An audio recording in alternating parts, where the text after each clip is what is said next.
بۆچی تاوانەکان و پێشەلکاری دژی مافی خەڵک بۆ بەدیاردا؟ ئایا دەکرێت حکوومەت ئاوا دەستەوەستان بێت لەو تاوانە زەقانی دەکرێت؟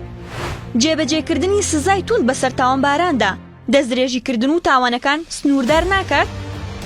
زیادبوونی تاوانەکان کەم تەرخەمی حکوومەت و پەرلەمان و دەستگا ئەمنیەکان نییە؟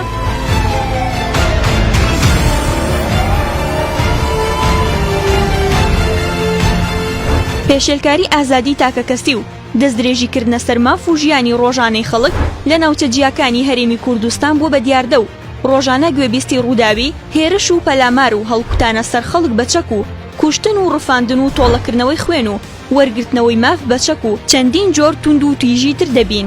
هەڕەشە و دزیکردنی باند و سەرانە وەرگرتن و خراپ بەکارهێنانی تۆڕە کۆمەڵایەتیەکان و چەندین ڕووداوی ڕۆژانەی دەستدرێژیکردنە سەر خەڵک بۆتە دیاردە و چەندین پێشەلکاری زەق بە ڕۆژی ڕووناک دەکرێت. هەرچەندە لە هەرێمی کوردستان حکوومەت و پەرلەمان بەڕووکەش بوونی هەیە، بەڵام سەرەڕای ئەوەی لە ماوەی چەند ساڵی ڕابردوو تا ئێستا بە قۆناغ توندوتیژی و هەڕەشەی کوشتن و ڕفاندن و چەندین تاوانی جۆراوجۆر ڕووی لە زیادبوون کردووە. بەڵام نە پەرلەمان هەوڵی داوە یاسایەکی توندوتۆڵ بۆ چەکەڵگرتن و قەدەغەکردنی دیاردەی چەکداری دەربکات، نەتوانیوێتی بە دوواداچوونێکی جددی ورد بۆ یاسای خراپ بەکارهێنانی تۆڕە کۆمەڵایەتیەکانیش دەربکات تا هەڕەشەی ئەلکترۆنی و ئەو تاوانانەی لەو ڕێگەیەوە دەکرێت سنووردار بکات و ئەنجامدەرانی سزای توند بدرێن. بەشێکی زۆری یاساناسان و شارەزایانی کۆمەڵایەتی و دەرووناسی هۆکاری زیادبوونی ئەو تاوانانە بۆ سەروەرنەبوونی یاسا و حکوومەتێکی پیشەگەری بێلایەن و دڵسۆز و دوور لە دەسەڵاتی حیزب و سزانەدانی توندی ئەنجامدەرانی تاوانەکان دەگێڕنەوە.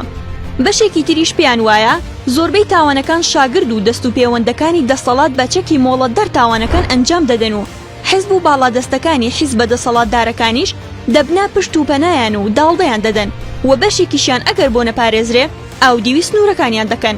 ئەگەرنا لە هەموو وڵاتێک حکوومەت و دام و دەستگا ئەمنیەکانی سەروەری یاسا و سەر و ماڵی هاوڵاتیان و کەرامەت و شکۆی حکوومەت و خەڵک دەپارێزن، هەر ئەوانیش بەر بە زیادبوونی تاوانەکان دەگرن و ماف بۆ مافخورا و دەگێڕنەوە و بەر بە پاشاگەردایی و بەڕەڵای دەگرن. بەڵام لە هەرێم هەست بە جددیەتی جێبەجێکردنی یاسا ناکرێ و حکوومەتێکی بێلایەن و ڕاستەقینەی خەڵک بوونی نییە.